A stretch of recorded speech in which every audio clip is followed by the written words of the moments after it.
What's going on? Good morning. Happy January 31st. We are in the last day of January and we are looking like we're heading for this bull run.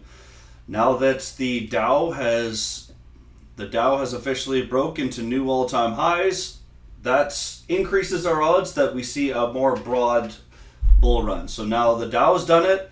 The S&P looks like it's going to be the next to do it.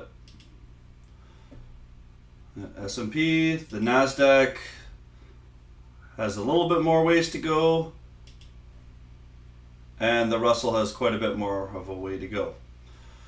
But that, as each one makes a new all-time high, that increases the chances of it, and it just greatens and greatens the probability that we're just going to see this bull run. And these type of bull runs, they're hard to get into. Once you're in them, it's amazing. But trying to get into them, find entries, it can be very difficult because it seems like it's choppy. Like it's like I tell you, look at these.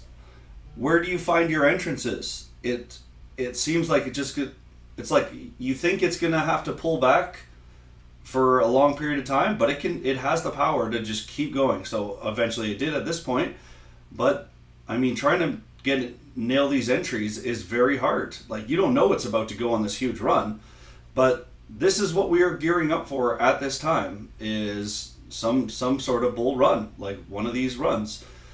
And that's what I'm preparing for. I'm already in a bunch of positions, but I'm still looking to get into new positions. And starting right now, I am looking at the Dow names. That should be your focus. Buying any pullbacks on the Dow, because it seems to be the most forgiving at this time. So that's what you should be looking at. The semiconductors are the weakest.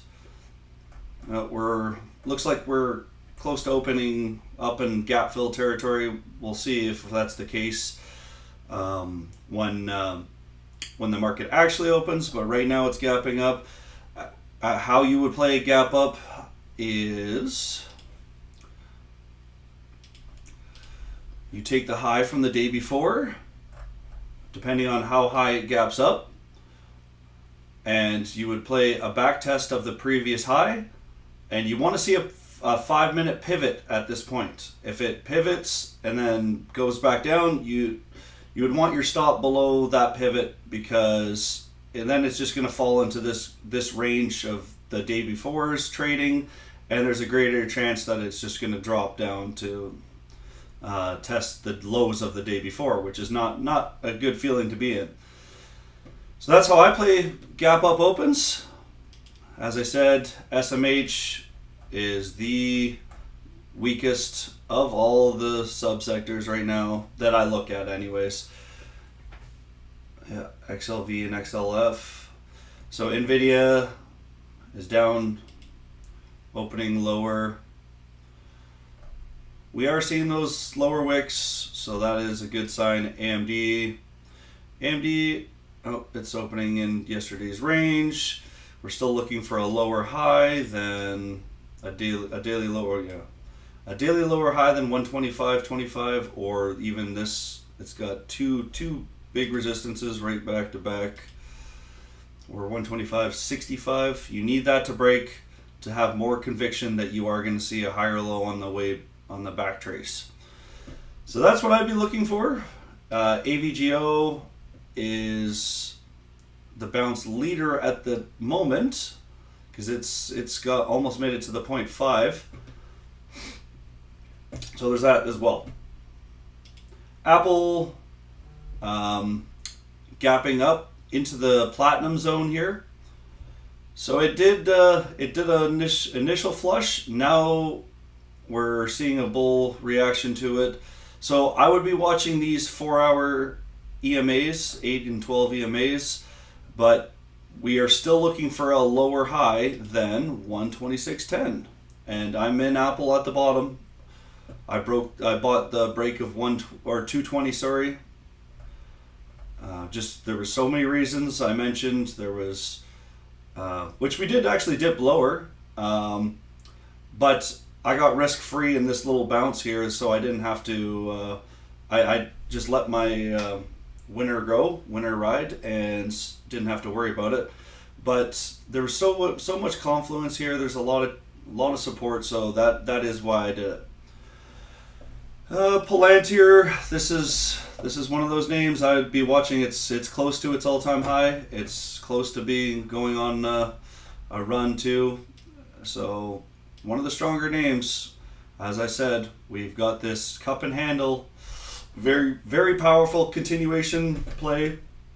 So I'd be interested in, well, I'm already in it, but I'm still interested in making more entries on whatever pullbacks, but that's a big name. Amazon opening closer to the high of yesterday, so this could just be putting in that daily quickly higher low, and this is where things just run away from you. Very good look on Amazon. Amazon would be in the consumer, so it could be one of the, yeah, it's one of the first ones to go on this run to lift the market. And Meta would be another name. What are we doing today? So opening in the middle of yesterday's range. So, I mean, it could get choppy. We could just trade sideways on this day. When this tops out, we would be looking for a back test of, we could be looking for a back test of the previous all-time high, or make a daily higher low when we see hourly oversold, which would be the most ideal. It did right here, as you can see, but I'd be very interested. I've got my alert set, you can see here, for another daily higher low, because Meta likes to go on these pretty gnarly runs. Microsoft. So after its earnings, I'm just checking right now, it's still in the bear flag zone. We're just going to be coming up against this 4-hour ADMA. So just caution on this name as we are still in the bear flag zone. Microsoft still has work to do, but if the more upside we see, the higher chance we'll get a 4-hour higher low. See if we're getting into hourly. Okay, we're not. I usually look for 15-minute overbought to possibly mark a 4-hour lower high, and that would be a red flag that you're in a powerful downtrend. So be on the watch out for 4-hour overbought, or sorry, 15-minute overbought marking a 4-hour higher or lower high, sorry. So 15-minute overbought marking the 4-hour lower high. That's how I watch these names. Visa just bulling along. It's hard to catch these bull runs. They just keep going, but they're lovely when you're in them, I'll tell you that. Reddit's another name. These 4-hour 8 and 12 EMA seem to be a good entry at this time.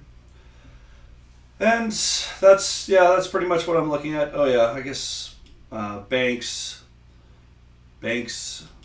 cruise lines might be seeing a bit of a top. Okay, yeah, have a great morning, and let's close the month out strong. Have a first good quarter of 2025. All right, take care.